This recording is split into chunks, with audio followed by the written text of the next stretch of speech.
All right. Good morning, everybody. We're going to be doing Crypto Talk on YouTube Live today since Facebook Live will not let us connect.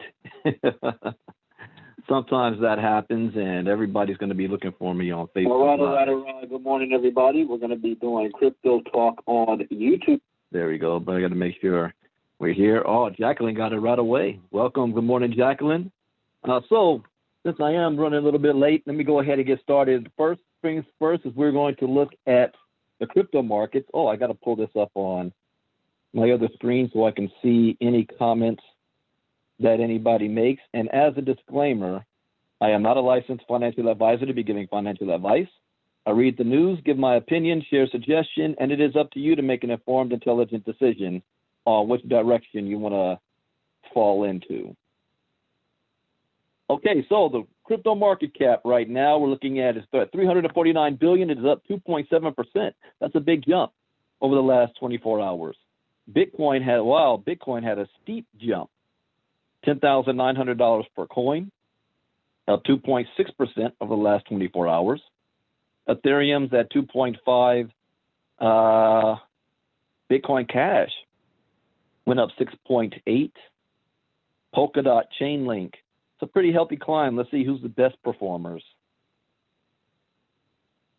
Uniswap, the DeFi coin, 19.9% jump.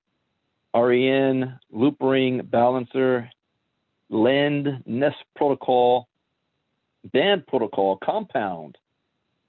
So the DeFi tokens had a bump.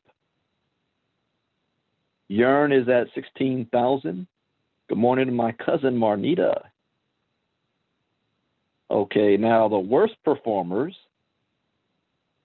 Nervous Network, 2.4%. Data Network, 1.4%. EOS, well, not that.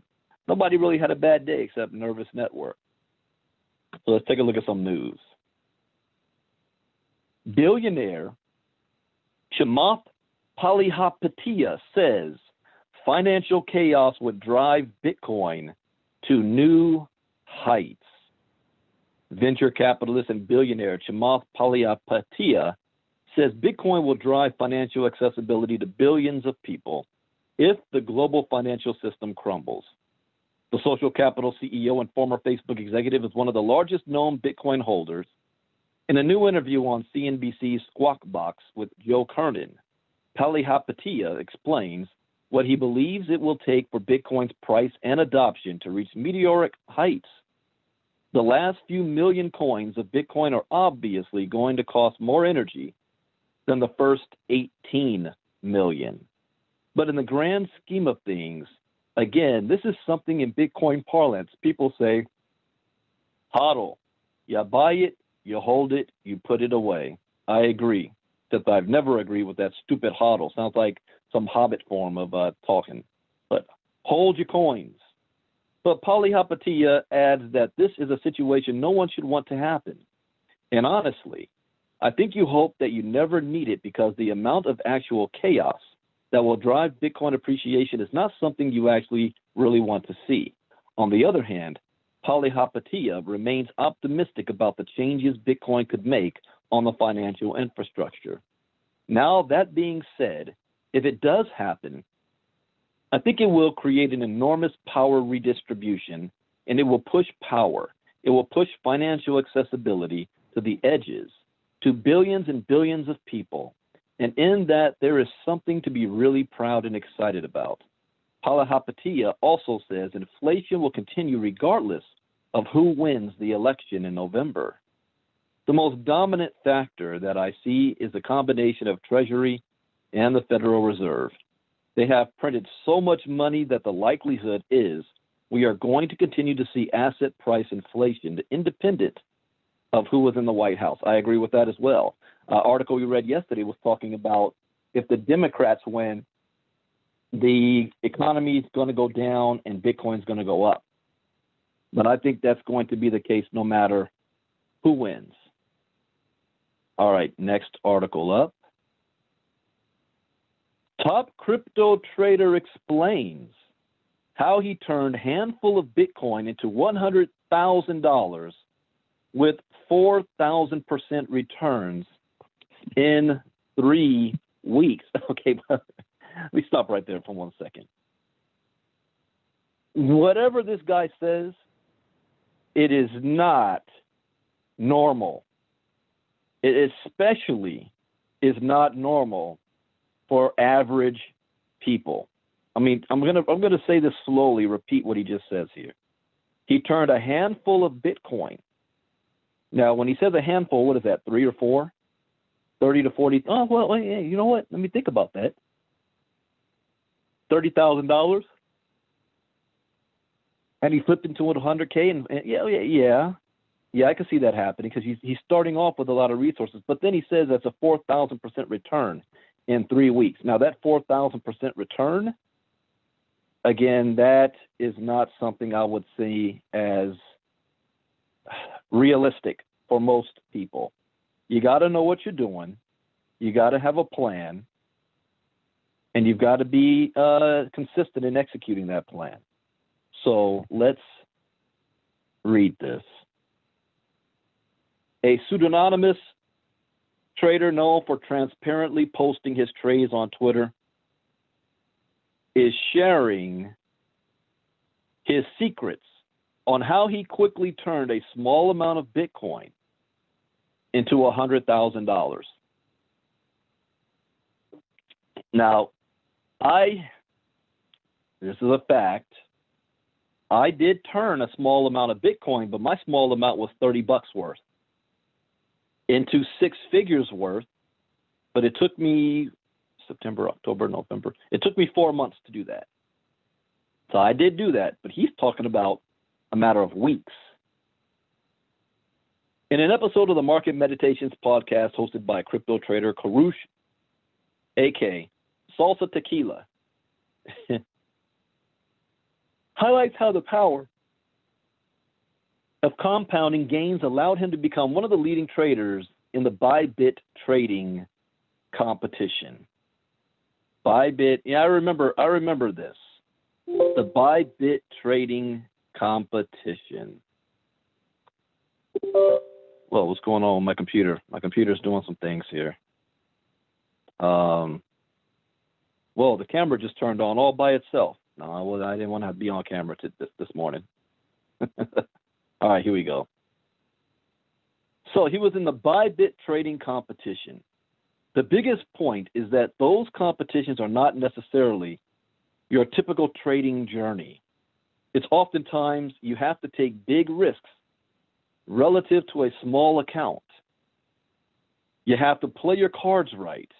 Start with the minimum amount that they allow you to start with and try to build something that will compound into huge ROI. Oh, wait. Stop right there. Wait, let me finish reading it first, because I have a point to make here. Start with the minimum amount that they allow you to start with and try to build something that will compound into huge ROI percentage. If you start with 0.1 Bitcoin, it's about $1,000, then you can scale the size pretty quickly if you get a nice win streak. Okay, stop right there. I've been announcing all week that we've added a passive platform to our crypto strategy, something that people have been waiting on for almost 3 years. And it's all about compounding your money. So start with the minimum. So in our deal, the minimum is $200. Start with the minimum. That will compound. So every day it's compounding. Those of you who got in on the early bird because you wanted to get positioned and you're in right now and you funded your account, even though we haven't gone live on Friday, you, in your back office, you can see your returns every single day. You can see it. Now, it's minuscule, micro, but this happens every day. It adds up. But if you put more in, it's like, I'll be talking about this later on, especially after tomorrow. His minimum, he's saying, is 0.1 Bitcoin, $1,000. $1,000. Now you're going to start to see, it's going to start to pick up quickly. If you start with a couple $100, you're at least seeing some results. But if you want to make an impact, $1,000, $5,000, really at $10,000. If you've got $10,000 working for you, you start to see an impact immediately. My business partner came on and he just dropped one Bitcoin just from the start. He said, Brandon, we don't play with this. We make it happen. We know it works because we're looking at others that have been involved that we know, and we see what's happening with them. Anyways, I need to save this one. The crypto strategist also explains the role that risk played throughout his journey en route to growing 0.19 Bitcoin into 8 Bitcoin. He grew about $2,000 worth of Bitcoin into 8 Bitcoin, 80,000 in just 3 weeks. More than that's about 100,000. You have to start taking big risks from the start. So if you remember my rules, I'm more conservative. Rule number 2, never invest money you cannot afford to lose. He's talking about taking big risks. But can you afford to take big risks? If you can afford to take big risks, hey, then by all means, that's your prerogative. My partner could afford it. He dropped $10,000 where he put one whole Bitcoin in. He can afford to do that. So he says, basically, you have to take huge risks. In Salsa Tequila's eyes, I don't know if a dude calls himself Salsa Tequila. Every time I think of that, I think of Tila Tequila. Winning Bybit's trading competition required more than just financial risk. The big opportunity cost was mostly time, and this was my problem. When I was day trading, I was getting good at it, and I was making good money. People say, hey, Brandon, why don't you just do day trade again and make a quick $100,000? It almost killed me. And what do I mean by that? I do what I do not for the money. I do what I do for quality of life. You don't have to have $10 million in the bank to be rich. It's quality of life. Rich, to me, here's my definition of rich. Being able to wake up when I finish sleeping without an alarm clock. Being able to decide my day however I want it to be. Not having to answer to a boss and report to somebody else. Being able to go and come and go whenever I feel like it, whenever I feel like it, and have the resources to do it. Meaning if I want to go to the beach, if I want to, well, I can't because of COVID, if I want to take a vacation, my income is not impacted by it. I can do work from anywhere. To me, that's rich. And depending on your lifestyle, it doesn't cost $10 million in the bank account to do that. Quality of life. So day trading for me disrupted my quality of life.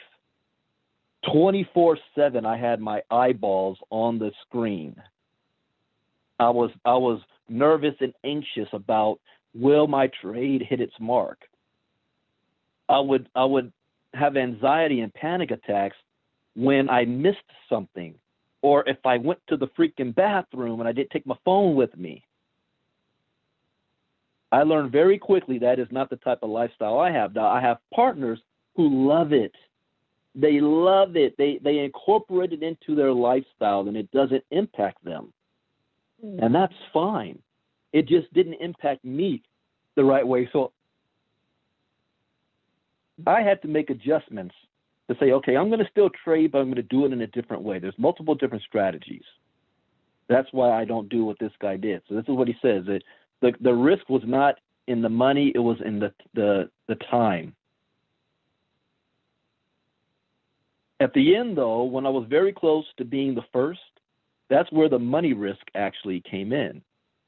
As for why Salsa Tequila trades with such transparency, the trader tells the market meditation crew that he does not do it for clout. I think the trait the most traders need to succeed is honesty towards themselves and owning their decisions and accountability. You need to be accountable for your decisions, and you need to be honest with yourself. Okay, wait a second. Good morning, Kyrie from Philly. Hold on, let me go back. This says it explains how he turned a handful of Bitcoin into 100K. He's going to give away his secrets. I didn't read any secrets. Did you guys hear any secrets here? What was the big secret? Okay, he took $2,000 and flipped it into $100,000 in 3 weeks. Okay. What did he do? He took risk. Well, everybody takes risk the moment you put your money on an exchange. Okay, what else did he say here that's standing out? It took time. Well, you think? So he risked money and he took time and he put $2,000 in. I think the traits, so now he's talking about traits. Need to succeed is honesty towards themselves. Okay, what does that mean? Owning their decisions and accountability. Okay, yeah, we know that, but what, not point the blame at somebody else if you miss something? You need to be accountable for your decisions. Yeah, okay. And honest with yourself. Okay, all you're telling me is that you flipped $2,000 to $100,000. You're bragging about it. You gave away 0 secrets.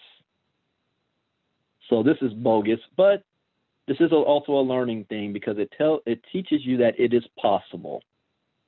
If you have the education and the knowledge and you apply it, it is possible. Before I learned crypto education, I remember hearing the story of this one guru on the net who took 2 dimes, 20 cents, and in like 8 months flipped it into $100,000. Or was it $250,000? Something like that. It was more than 6 figures. He started trading with 2 dimes and flipped it. So it is possible if you have the knowledge. That is why we have 3-course crypto. But I also do like the compounding, what he's talking about. If you start with this, you can scale it pretty quickly. Right here, yeah. But you have to take the risk. All right. I don't want to quote nothing from there. Last up, we're going to get into what I wanted to yesterday because I be stalking my cousin's her Facebook page. She has been, I don't know, it's like the light bulb went off. Not the light bulb, the freaking sun exploded over her head. And she's taken a peek into the future, like a time machine, about the Internet of Things, smart cities, smart technology, virtual reality, augmented reality, artificial intelligence, the blockchain. So Marnita has had an aha moment, and she is flooding her brain with this knowledge far more than I am. So I stalk her page because she'd be finding some good stuff here. And this is an article that's almost 2 years old. Came out February 1st, 2019. Telecommunication and IoT companies partner to push smart buildings. Now, what movie was that? Was it The Rock? The Rock did a movie where he was like a security officer for one big building in Dubai. And the entire building was computerized. I mean, it was one big computer. When I went to Seattle last, which was January 2019, I was in Seattle. And the hotel downtown, I forgot the name of the hotel, but the hotel we were staying in, everything was computerized. When you walk in, it was computerized check-in. They had, if I remember right, an app where I could check into my room with my phone, and then the phone your entire room was connected to their Alexa network system, so I could order room service, wake up call, internet access, control the TV, look for tourist attractions, call an Uber, reserve restaurants in the city, downtown city, all from my Alexa, from my bed. And it was a smart TV. Everything in there was smart. You know, the first thing I did when I walked into that room is I unplugged Alexa. Right? I'm very, very private. And I know that as great as technology is, I also know the negative of what it could be used for. And I don't want nobody looking at me while I'm in my hotel room. I'm not saying I'm doing anything crazy, but it's my right if I was doing something crazy. It's nobody's business but my own. I don't want nobody looking at me. So I turned off Alexa. I'm old school that way. But this is the future. Bill Gates, I remember this, this was before I even knew about blockchain and Bitcoin. There was a special on Bill Gates he had just finished building his compound in the Pacific Northwest. I don't know, was it somewhere between Portland and Seattle? And he was building it into the side of a mountain, and it extended all the way to the coast where his yachts were. But the majority of it was inside the mountain, if you can consider that being underground. And he has a helipad there and all that other stuff. And it was a smart house where each room he walks into recognizes his presence. And any guests, when they come, they're given I don't know if you call it I'll turn on the gun. So your wrist would have like this wristband. And on the wristband, it could also monitor your vitals, your heart rate, your heartbeat, your temperature, and it could program so that if you walk into a room, then the temperature would be at your levels, what you want it to be. And so even if you had different people in different rooms, if you wanted to listen to music, for example, instead of having a sound system where you've got speakers, or in the whole room, the whole house, and when you walk into different parts of the house, you can turn it down. The sound will follow you where you go, so that it's not playing in the entire house, only in the rooms that you're in, and you can control everything from the blinds, for the lighting, even if you walk into different rooms, because he wanted to have it energy efficient as well. So if he's watching TV in one room, he walks into another, the TV in the room he was just in shuts off. The TV in the room he walks in turns on, and it's on the same channel he was in. I mean, I was like, whoa, this is futuristic stuff. I love that. So let's talk about this. In moving from theory to real-world applications, developers and manufacturers of Internet of Things devices are discovering clever ways to insert their knowledge into cities, homes, and offices, be it prototyping through digital twins, improving maps with mobile eyes, or reducing traffic deaths.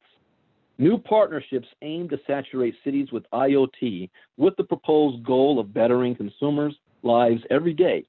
Despite the competitive markets in which they find themselves, industry leaders have discovered that collaboration often benefits everyone. For example, by defining standards. Last week, another budding relationship between two industry powerhouses was born out of the signing of a memorandum of understanding. The Telecommunications Industry Association and the Internet of Things community, IoT community, plan to accelerate the digital transformations of the Internet of Things by this new agreement. The TIA is the leading association representing the global community of manufacturers. So when we talk about our digital franchise opportunity with Prime Gate, that is global. Global manufacturers and suppliers of communications networks. While the IoT community is the world's first to market and the largest CXOs, CEOs, CFOs, etc., community of senior business leaders and IoT practitioners to speed up IoT-powered transformations, the two organizations aim to further development and progress towards smart buildings via an exchange of expertise. The IoT and IIoT, what is that? IIoT, Edge. What does that stand for? And the associated opportunities and challenges are top of mind with today's corporations and end users, said Nancy Shemwell, Chief Operating Officer of the IoT community. Ensuring a smooth and secure implementation of these mass evolving technologies is key. Now, smart buildings. According to research firm IoT Analytics, there will be roughly a total of 19.4 billion connected devices in the world during 2019, with 43% of them classified as IoT. By 2025, the former is expected to grow to 34.2 billion connected devices, 63% being IoT enabled. This 2.6 times increase in IoT devices over 6 years eases the path for IoT and IIoT to challenge today's standards in asset tracking, fleet management, intelligent remote monitoring, quality assurance, marketing, retail, and healthcare. That's all. I read that too fast. Let me go back. And again, you keep saying IIoT, and I don't know what that means. If anybody knows, please type that. Do you know what that means, Marnita? Internet of Things is IoT. Industrial Internet of Things. Thank you. Wow. So let's look at what they named here. And it says over 6 years. So this is 2019. We're about to go into 2021. So we're 2 years into this. Asset tracking. Do you realize how big that is? Asset tracking. That's from anything from cars being shipped around the world, oil being shipped around the world, products, goods, and services. Think of all the containers that come into the ports, all the trucks. Every time you're on the freeway, you see trucks. All of that tracking, the food in your grocery stores. And then marketing. Do you know how big marketing is? You can't turn on your TV without seeing marketing. How much does a company pay for 30-second advertising during the Super Bowl? Retail and healthcare? Retail. The nation doesn't operate without retail. You take away retail, you shut down the nation. Healthcare? You're looking at the presidential debates. Ever since, before the first time I was even able to vote, we go back to, let's see, the first time I was able to vote was 1996. And Clinton was running for president for his second term. So 1996.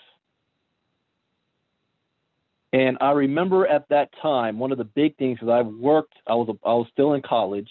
I was a political science major. I was working for politicians in Georgia locally. And I remember that the big thing was Al Gore and Hillary was bringing about health care, and they were debating against Mitt Romney, because Mitt Romney brought, you guys, if you understand the history of Obamacare, which most people who's against it don't even realize it's the Affordable Care Act, it's the same doggone thing. So you put Obama's name on it, all of a sudden it becomes evil. But that is a clone of Mitt Romney's health care that he was using in his state when he was governor. It is a Republican plan. That's the funny thing about it. Obamacare is a Republican plan hijacked by the Democrats when Clinton was running for office. Implemented, and the Republicans shot it down, but implemented by Obama through executive order, which I find hilarious. But most people don't understand politics. They just hear good and evil, Obama bad, whatever. But healthcare has been in the national public setting for decades. We're the only industrial nation that's struggling with healthcare. Well, the only industrial nation that's really struggling with this freaking COVID virus. But what if you now got the healthcare on the blockchain? Well, wait a minute. So each of these industries by itself are giants. But the fun doesn't stop there. Mechanical or electrical equipment being controlled by digital frameworks has existed for decades. Climate control, quality assurance, and security are just some of the many examples. However, it is often the case that these systems are closed, unable to communicate with one another, prime cases that are ready for IoT revolution, the Internet of Things revolution. Smart buildings move beyond the separation of systems in a building by connecting as many of the digital frameworks to the IoT as is possible. Through their leveraging of new breakthroughs in sensors and communications and technologies, smart buildings allow any connected equipment to speak to one another. Let me read that one more time.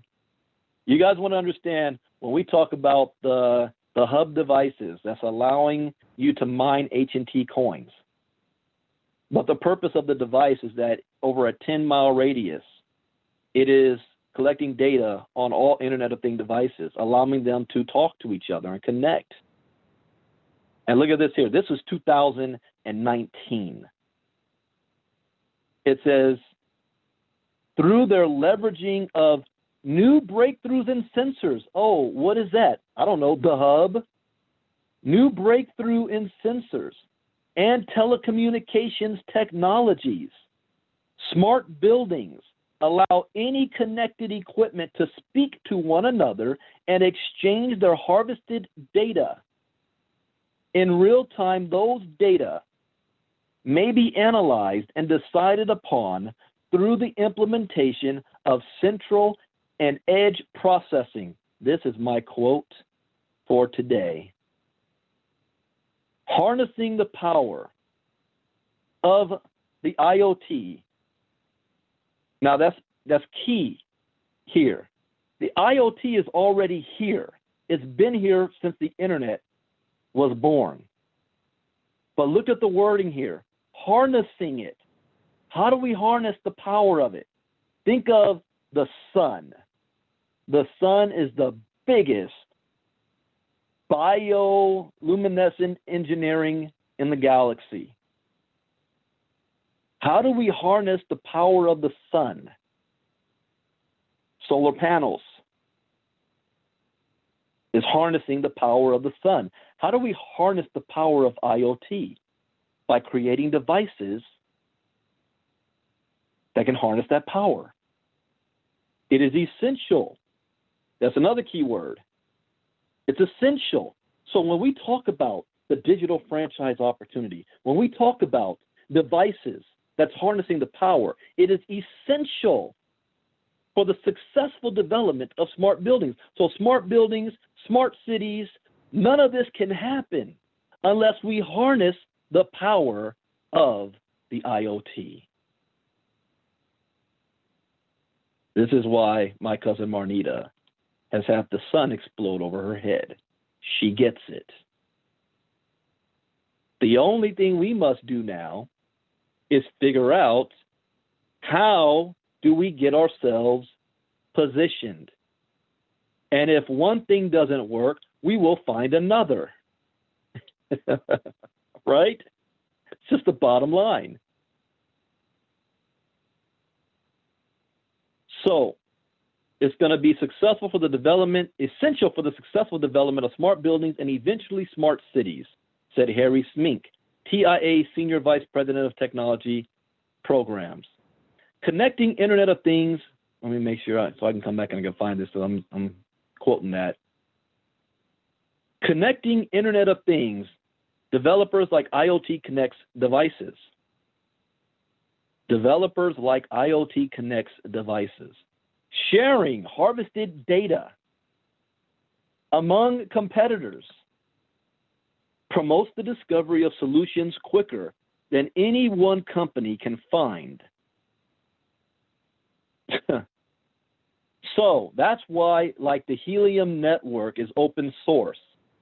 Anybody can be on it, which means competitors will be using the same network and competitors will be sharing data.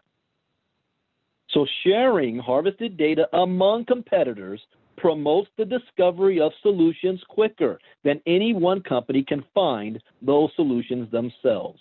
It seems that the necessity of teamwork, like the IoT itself, assumes the potential in harnessing the power of IoT cannot be had without connecting previously disconnected systems together.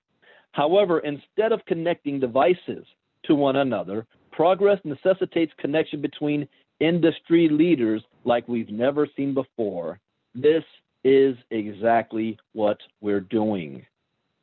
Luckily, 2019's first month was welcomed budding relationships between the industry's best of the best. Siemens with Konecranes, Mobileye with Ordnance Survey, and Vector Zero with Metamoto, to name a few. These critical collaborations free industry leaders to seek new solutions and move beyond today's roadblocks, such as consumer hesitancy, technology ceilings, or government legislation. The purpose of this memo of understanding between TIA and the IoT community doesn't stray from this philosophy on collaboration. According to SMINC, TIA looks forward to working with the IoT community to enhance the development of the IoT and enable the digital transformation of smart cities and smart buildings. Shimwell, too, is excited about their company's futures together, capitalizing on the capabilities of both organizations and the unique areas of thought leadership is of tremendous value to the overall industry. I am going to take this entire article, and it will be used as part of our section that I'm going to be creating for crypto education, 3-course crypto, when it comes to the IoT section. And I need to post this up and give my cousin a shout out in our Telegram group, because this was a preview of what we are actively doing live right now. And she did her homework and found this. Great find. So I got to save this article. And that is it for Crypto Talk for today. I've got some meetings over the next couple of hours, so that while I was talking, I gave myself an idea. Tomorrow, to go back to the article I had before, tomorrow is my grand opening of our passive opportunity, meaning that I'm going to be giving a live presentation of the opportunity. It'll be the very first one that I've done. But it's important to understand, I've been leaking a little bit of information all week and giving individuals a chance, because when we do something big. I even wrote a book on this, A Simple Guide to Getting Started Right in Your Online Business. 5 steps to launching your business. And I am doing it exactly right now. So, just to give you guys some results, without even doing a presentation, we already have more than 50 people over the last few days that have gotten positioned. They're already in. When we go live tomorrow, we're going to explode that within the next 7 days. I am going to be going all out. So you want to make sure, I can't say you want to make sure, I am extending an invitation that you can get positioned before we go all out. But this is going to happen with or without you anyway.